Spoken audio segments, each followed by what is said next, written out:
Good morning, this is your friendly neighborhood assistant principal here with some information on the M-STEP. This video is going to provide some insight. We're going to take a look at some practice questions from the M-STEP that are provided through the Michigan Department of Education online. Take a look at some of the things kids are going to see throughout their experience with the test on the computer-based assessment. We're going to look at some of the things that kids are going to be required to do, some of the tools that they're going to be available on screen, how to do it, and what the expectations are in terms of answers for a lot of these questions. One thing you're going to notice is these questions and this test is very different from what students are used to. Obviously very different from what they've done on the MEAP in the past, but even more so very different than probably even some of the assessments you're giving to them in class right now. So this will be hopefully a great video to show you some of the ways that we can adjust our test questions and assessment questions right now, so that students can start to get used to what they're going to be required to do on screen in spring. At this point right now, I just want to show you I'm using Screencast-O-Matic, which is an online-based screen capture system. It's free, it's web-based, and it's very easy to use. Once I complete this video, I can just click Done down on the bottom, and I can upload it to YouTube, which is what I'm going to do today. So let's get started. We're going to take a look at, this is the Michigan Department of Education. This is the sandbox, if you want to call it that. It's just an area for us to take a look at some of the things students are going to be able to do on the test, and this is just a practice example test. Right off the bat, you'll notice that students are going to be looking at one question at a time. This is a math question, lines of symmetry question. Up top, you're going to notice that there is a pointer selection tool, cross-off selection tool, a highlighter tool, which we can't use on this particular part of the exam, a sticky note,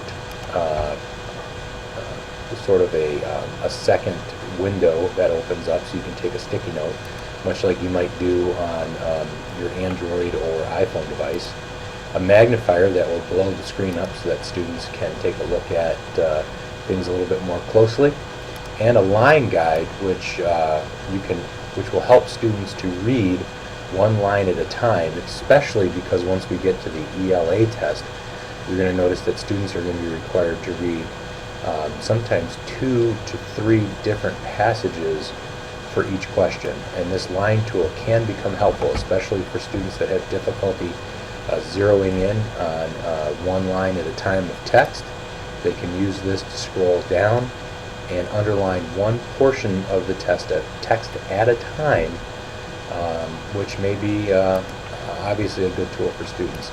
But again, if they don't know what these tools are, they may likely not use them, and they might likely need to use them. So these are some things that we're going to need to make sure that our students know how to use when it comes time for spring testing.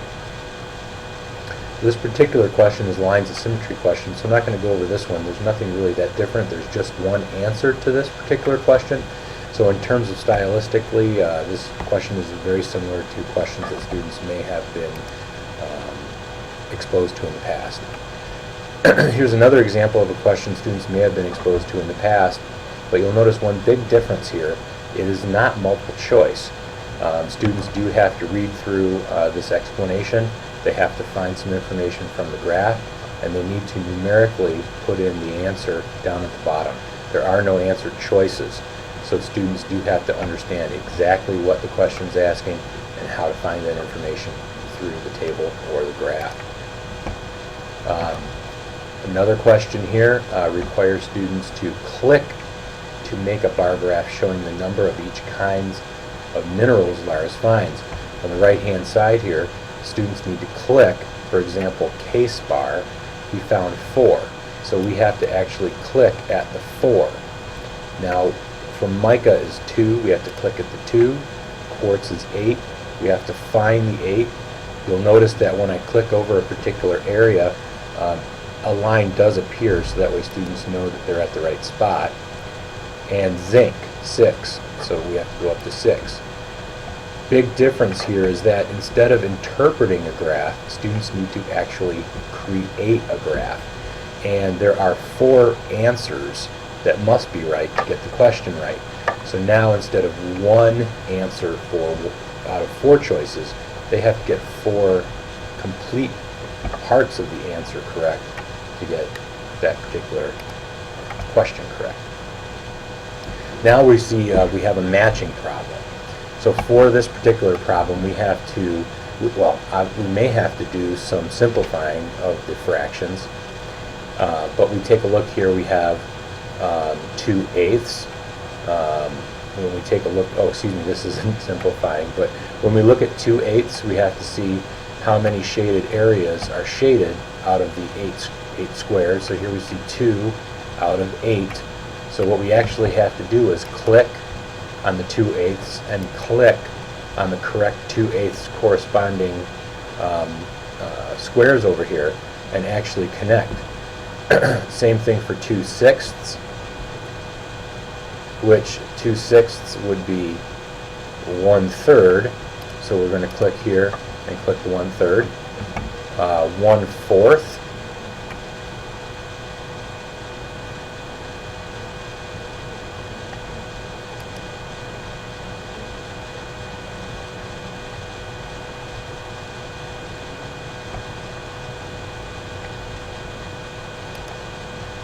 And you'll notice that 1/4 and 2/8 are the same, so we're going to be choosing the same set of squares there. I actually got a little tripped up on that there for a second. And then 3/6, which is, again, 1/3, so we're going to be choosing that box as well. Now what happens if we need to go back? Well, if we need to go back and undo something, we can just click the back button to undo. And if we want to reset all of them, we can do that by clicking the eraser button.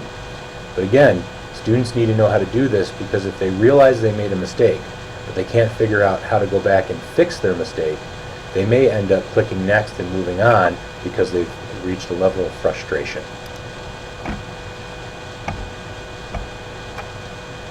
This one has multiple answers as well. A scientist is finding the mass of food on a list of packaging.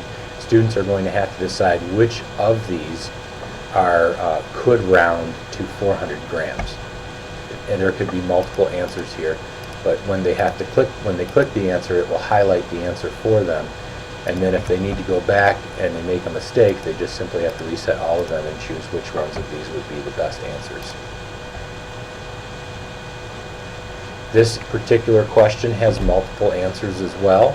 And for this particular question, they're asked to create an area equation by entering numbers into the boxes. There are no choices. It's not multiple choice.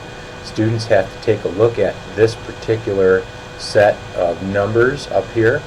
This is a large, particularly large square that's broken down into a number of different sections, and they have to determine how to create this area problem.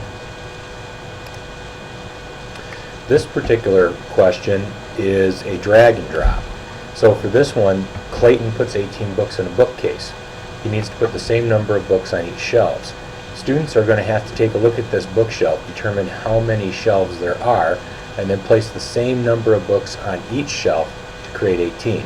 So to do that, they would take the 3 books and place the 3 books on the shelf all the way down, because each shelf has to have the same number of books, and their answer is complete. Again, students need to know that for some questions they will be required to sort of pick up with their mouse, drag and drop into the right hand side. This particular question is a number line question. Now for math teachers and for those of you familiar with math, you'll notice that there are open and closed points, connecting line segment points, arrows, graph lines, right side arrows. So you could see that students may be asked to do any number of things with a number line. This particular question just asks to place a point at 7/10, and then to write down in the box what 7/10 looks like numerically. So students for this particular question are going to have to know how to negotiate this number line, and then also know how to write down numerically what the value is. Again, not multiple choice.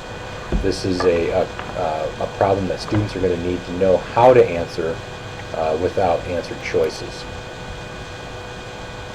Now, for this particular question, this is where explanations come in to the math portion. Students are going to have to take a look at what the question is, create an answer, and then if the question was slightly different, could there be a different answer? And if so, explain how that remainder or how this question changes the answer from above. And students need to be able to write down that explanation. So again, this is incredibly different from what students are used to doing on the previous meet. Now we're getting into some ELA questions. This particular question asks students to choose the most likely answer. So here they're asked to choose the most likely answer from the information given above.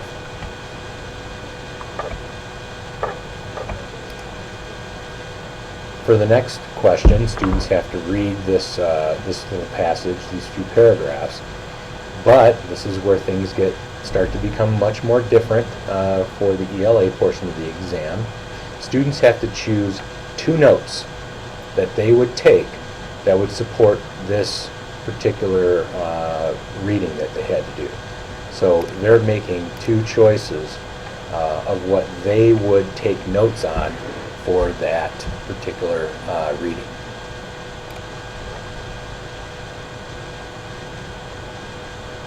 This one asks, choose one sentence that has information the student can use to support the topic. So here, students have to choose a sentence. Now, how do they do that? Well, they put their cursor over the sentence they wish to choose, and they highlight it.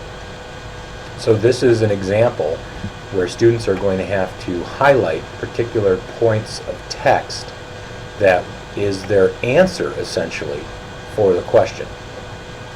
They're not going to, they might be given at some other point, but here they're not given a reading and then a multiple choice of different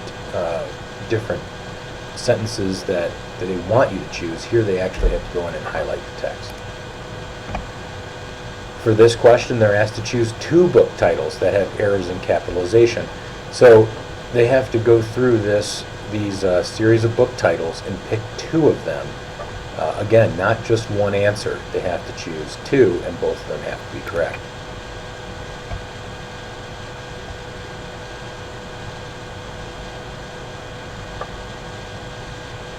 So here they have a paragraph or a passage that they have to read. And on the right-hand side, students have to write a paragraph continuing the story, specifically describing what Ollie does next. So they have to read this, interpret, and evaluate, and judge, and create a paragraph that connects this material and in such a way that, you know, obviously they're going to do well on.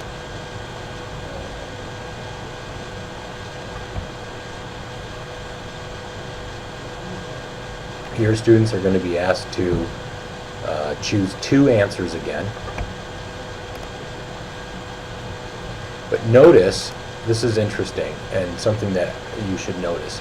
This particular passage that students are going to be reading has 2 questions associated with it.